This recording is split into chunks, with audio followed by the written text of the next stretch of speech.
안녕하세요 여러분. 네, 오랜만에 뵙습니다. 네, 아이스 커피의 계절이 왔다고 얘기한 지가 진짜 얼마 안 된 것 같은데, 네, 날이 엄청 많이 추워졌죠. 따뜻한 커피의 계절이 오고야 말았습니다. 네, 요즘에 유튜브를 조금 쉬엄쉬엄 조금 하고 있는 중인데, 오늘 영상은 아마도 그냥 앉아갖고 떠드는 그런 영상이 될 것 같습니다.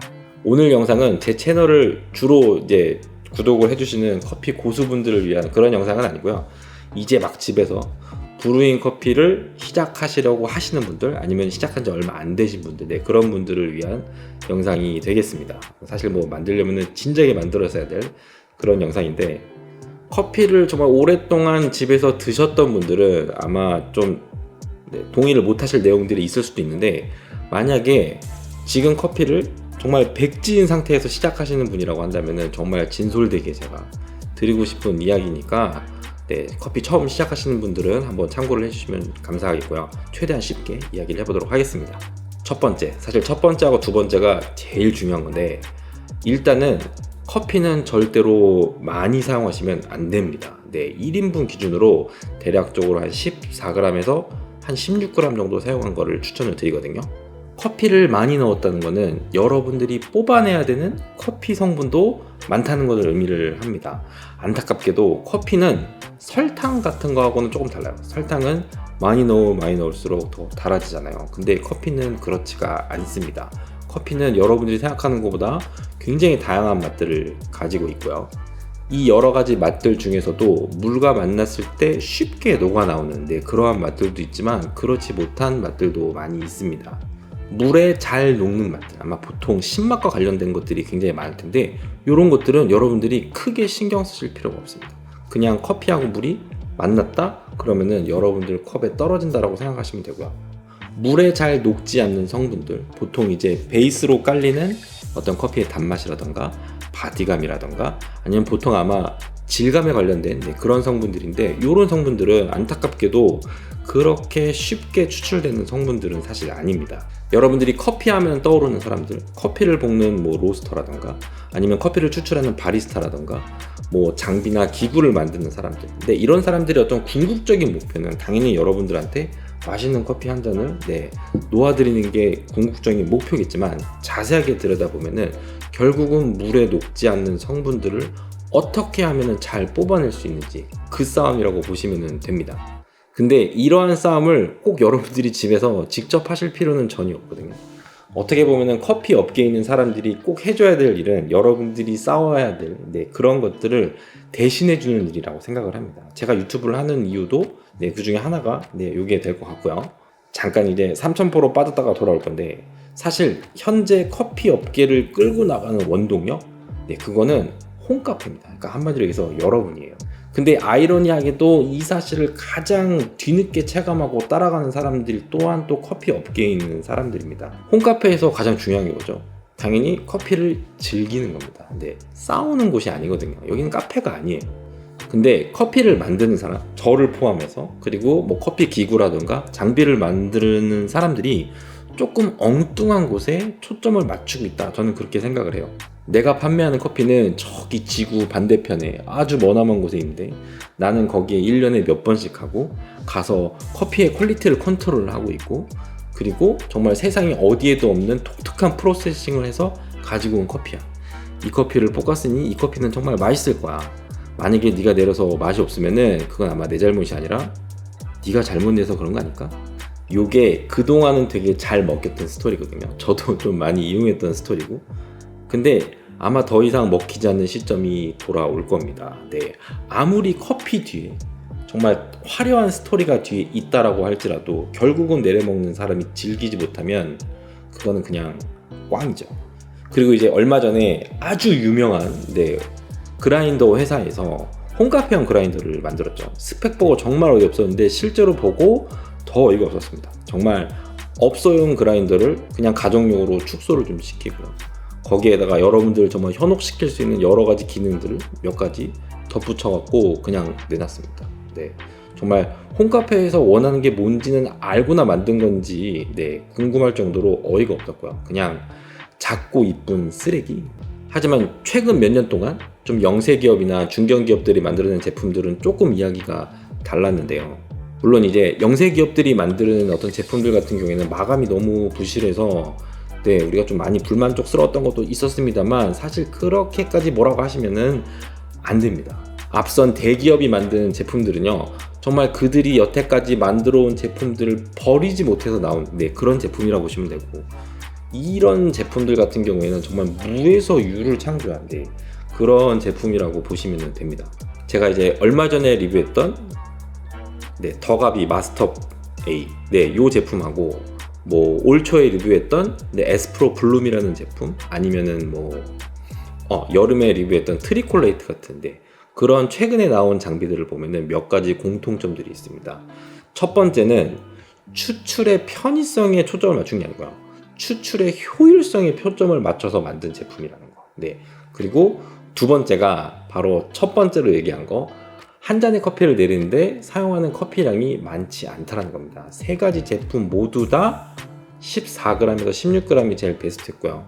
에스프로 블룸 같은 경우에는 12g, 10g까지 내려가도 굉장히 효율적으로 추출이 가능한 그런 장비였습니다.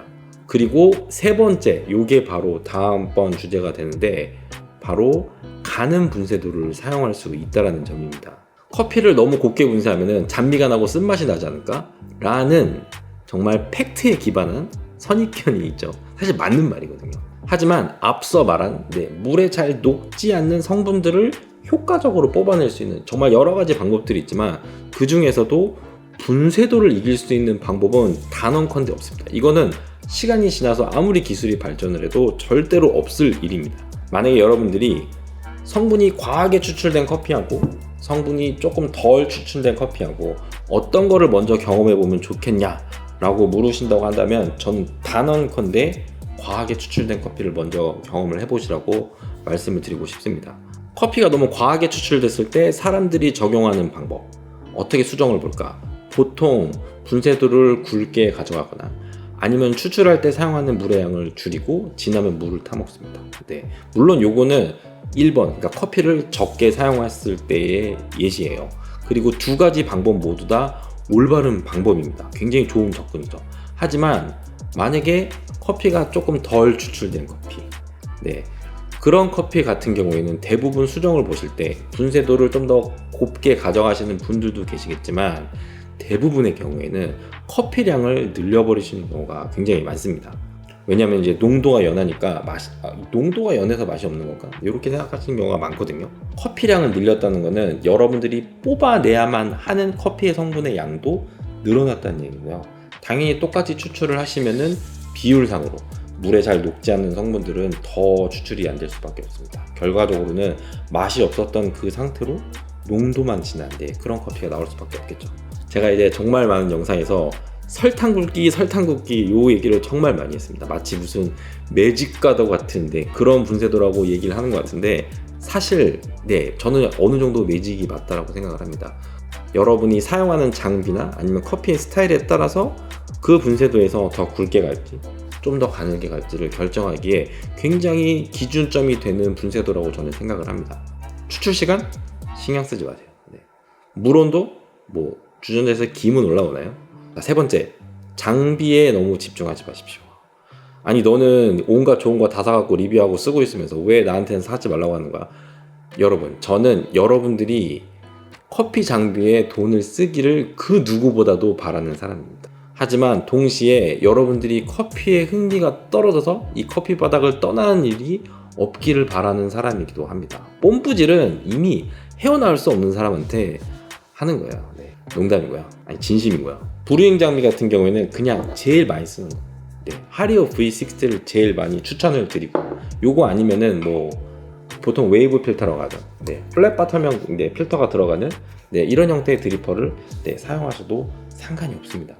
여러분들이 기억하셔야 되는 건요, 커피 장비를 공부하는 게 아니고요, 커피를 공부하셔야 됩니다. 아니 아까는 즐기는 거라며. 맞죠? 즐기면 되는데, 여러분들이 만약에 커피 자체에 대해서 조금 이해를 하고 추출에 대해서 조금만 더 이해를 하시게 되면은 비로소 여러분들한테 제가 장비 뽐뿌를 넣을 수 있는 그런 상황이 만들어집니다. 제가 방금 말했던 최근에 나온 최근 브루잉 장비들 같은 경우에는 대부분 커피 추출하는 데 있어서 여러 가지 변수들 중에 몇 가지들을 대부분 통제를 해놓은 경우가 많습니다.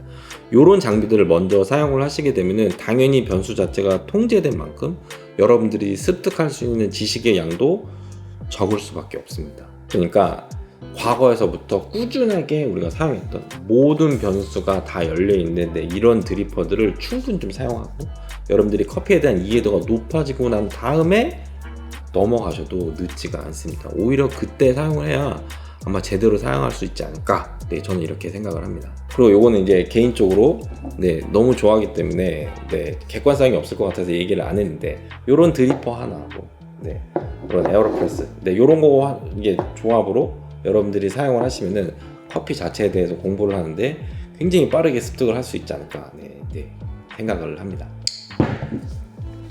네 번째, 레시피 따위는 없습니다.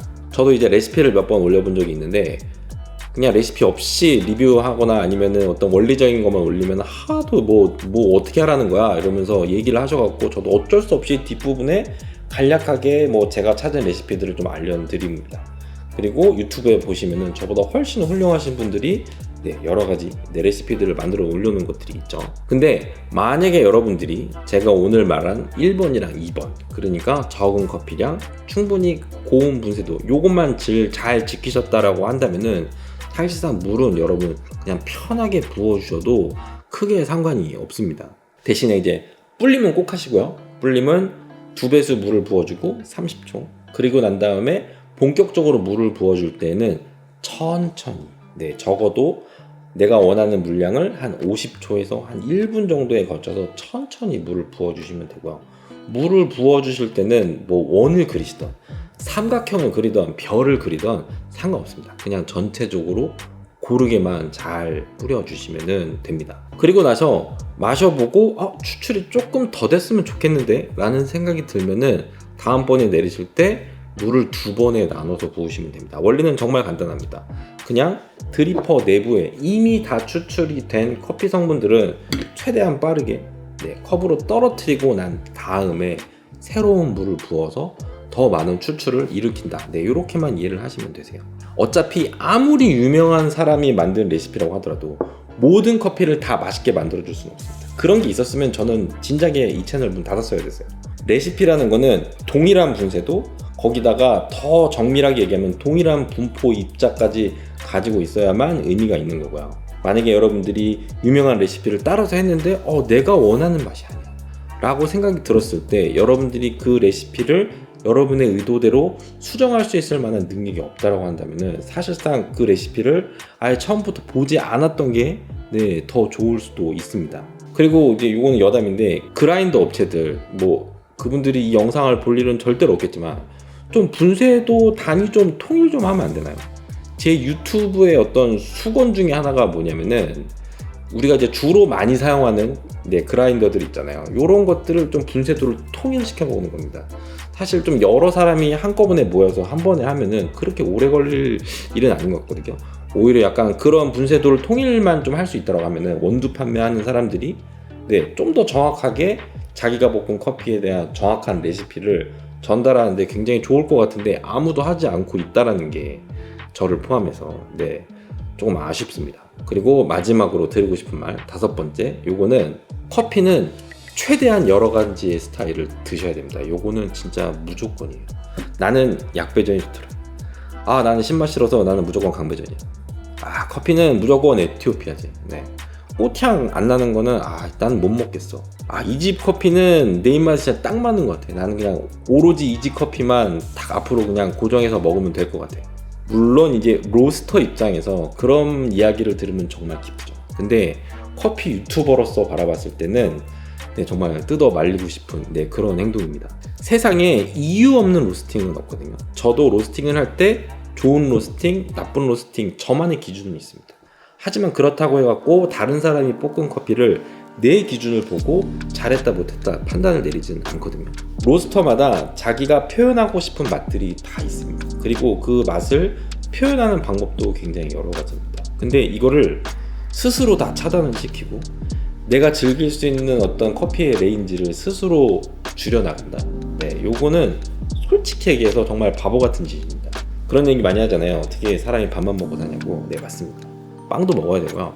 과일도 드셔야 됩니다. 커피도 마찬가지예요. 다양하게 드십시오.